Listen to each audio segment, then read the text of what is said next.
Hello, नमस्ते. कसे आहात सगळे? छान ना? मस्त. मी पण एकदम मस्त आहे. आजचा विषय आहे, एखादं नातं आपल्याला सतत अपमान दुःख देत असलं तर काय करावं. सतत सतत आहे नात्यातला, तुम्हाला वाटते नातं कसं सोडायचं म्हणून तुम्ही नातं टिकवायचं बघता, पण सारखं तुमचा अपमान होतो कुठल्याही गोष्टीसाठी. मग तुम्ही काय करायला पाहिजे? आता हे अपमान करतात म्हणजे कसं करतात ते सांगितलेली व्यक्ती मला सांगत होती. त्या व्यक्तीला प्रमोशन मिळालं होतं. म्हणताना तो आपले नातेवाईक आहेत म्हणून मिठाई वगैरे द्यायला गेला होता. तर त्यांनी काय म्हणावं, हो तुला एवढा उशिरा मिळाला, अमुक अमुक माझ्या मित्राला कधी मिळाले बघ. म्हणजे असं प्रत्येक गोष्टीत ते ना तुमचं कौतुक नाहीये. तुम्ही कसं ओळखायचं हे माणसांना? हे माणसं तुम्हाला खाली खेचायचं बघतात, म्हणजे ते तुम्हाला कायम कमी लेखतात, कुठल्या गोष्टीचं तुमचं कौतुक करत नाहीत. अशा वेळी ओळखायचं आपण ही माणसं काय आहेत. आणि तुमचा अपमान केला जातो, तुम्हाला भीती घालतात दरवेळेला. मग हे बघा, एक तुम्हाला थोडक्यात सांगते मी, असली नाती कंटिन्यू करण्यापेक्षा ती नाती संपवलेली बरी. एंड ऑफ द स्टोरी करून टाकायचं. आता हे एंड ऑफ द स्टोरी करताना कसं करायचं? ती लोक हे बघा, तुमचे यशाबद्दल हॅपी नाहीत, जाऊ देत ना. मग तुम्ही आणि यशवंत व्हायचं. तुम्ही भरपूर फायनान्शियली म्हणा, इवन फिजिकली म्हणा, इंडिपेंडेंट व्हायचं. त्यांच्यावर अवलंबून बिलकुल राहायचं नाही. आणि छोट्या छोट्या गोष्टी, तुमचं यश वगैरे कोणालाही सांगत जाऊ नका. जे लोकांना आनंद वाटतो त्यांनाच सांगा. जे जळतात तुमच्यावर, त्यांना आनंद वाटत नाही, त्यांना बिलकुल सांगत जाऊ नका.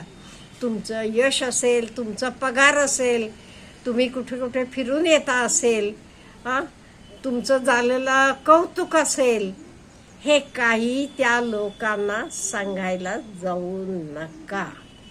मग काय करायचं आपण? त्यांच्याकडे लक्ष देण्याऐवजी आपण आपले कामाकडे लक्ष द्यायचं. आपल्या कामावर कॉन्सन्ट्रेट करा.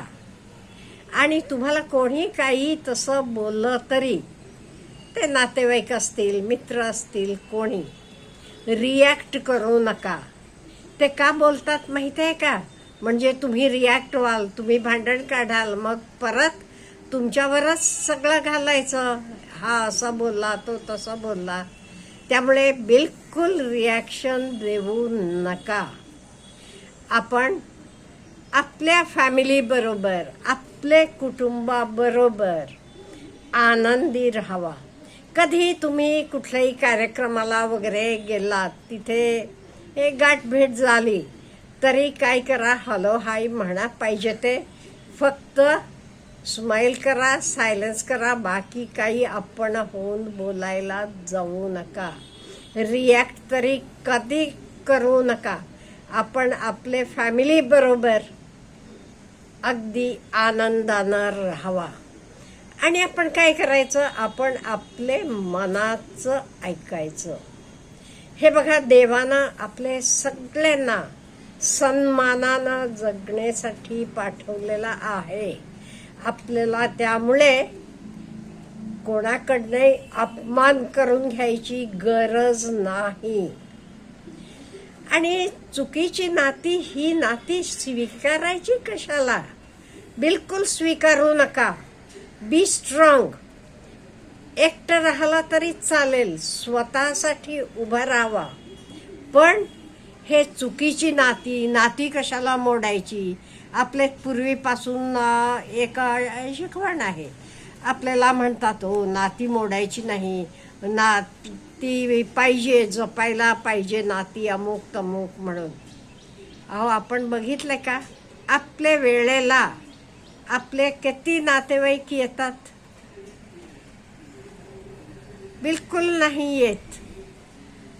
ठराविक काही असतील ती तुमची खरी खरी माणसं आहेत, नाही ते बाकीची नातेवाईक बिलकुल तुमचे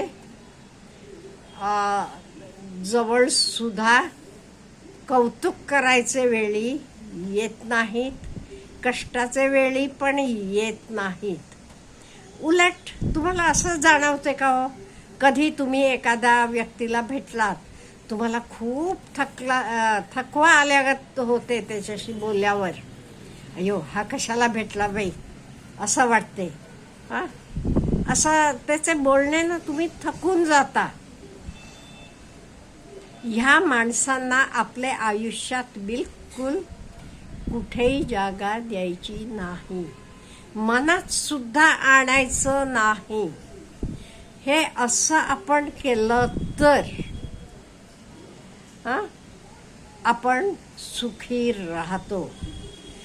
आणि ही लोक का नाही तुम्हाला कधीच सपोर्ट करत नाही, उलट तुम्हाला लोकाशी कंपॅरिझन करून तुम्हाला खाली खेचायचं, खाली दाखवायचं बघतात. सपोज तुम्ही म्हणालात तुमच्या मुलाला 92% मार्क पडले, तो लगेच अहो माझ्या भाच्याला का नाही 98% पडले. म्हणजे कौतुक करायचं सोडा, लोकाशी कंपॅरिझन करून तुम्हाला खाली खेचायला प्रयत्न करतात. एवढेच काय, तुमच्याबद्दल नको त्या गोष्टी म्हणजे कॉमन तुमचे रिलेटिव्स म्हणा, फ्रेंड्स असतील, अशा लोकांमध्ये स्प्रेड करतील. त्यामुळे अशा वेळी आपण फक्त कॉन्सन्ट्रेट आपल्यावर करायचं.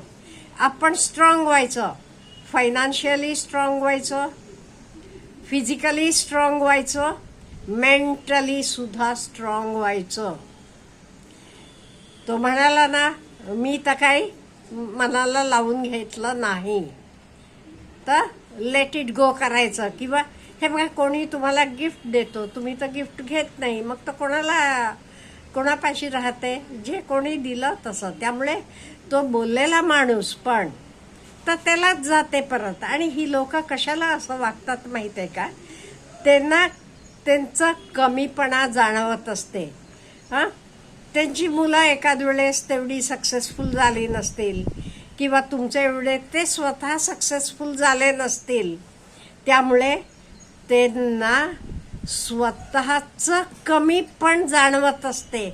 म्हणून ते स्वतःचं कमीपण जाणवायला नको म्हणून तुम्हाला खाली खेचायला बघतात. म्हणजे तुम्हाला खाली खेचलं तर त्यांना वाटते आपण वर जाऊ, पण असलं काही घडत नसते. त्यामुळे आपण एक लक्षात ठेवायचं, कोणी आपल्याला असं भेटला की केव्हाही बोलताना अपमान करतात, आपल्याला खाली खेचतात, आपल्याला दुःख देतात, अशी नाती असतील, मित्र असतील, असले की त्यांना लांब ठेवायचं. अहो सपोज तुमचे बोटाला काहीतरी झाले, डॉक्टर म्हणतात हे बोट एक ते कापून टाकायला पाहिजे, नाही ते सगळं शरीराला येईल. मग तुम्ही काय म्हणता, ओके बोट जाऊ देत मग आपल्याला त्या माणसामुळे त्रास होत असला तो त्रास आपण का सहन करावा, त्याच्याऐवजी त्यांना सोडून द्यायचं, आपल्या जीवनातच त्यांना काढून टाकायचं. अहो विष तुम्ही सोन्याचे भांडे ठेवलात तर विषच राहते. त्यामुळे तुम्ही किती जवळ गेला, तुम्ही किती आपलेपणानं वागला तरी त्यांचं वागणं बदलत नसलं तर त्याचा काहीही उपयोग होणार नाही. फक्त तुम्हाला त्रास आणि तुम्हाला दुःख होणार. त्यामुळे आपल्याला कोणी असं दुःख देणारी, अपमान करणारी, खाली खेचणारी माणसं, ते मित्र असतील, नातेवाईक असतील, कोणी असलं तरी त्यांना सोडून द्या. इतनंच आपला भला आहे. Have a good day.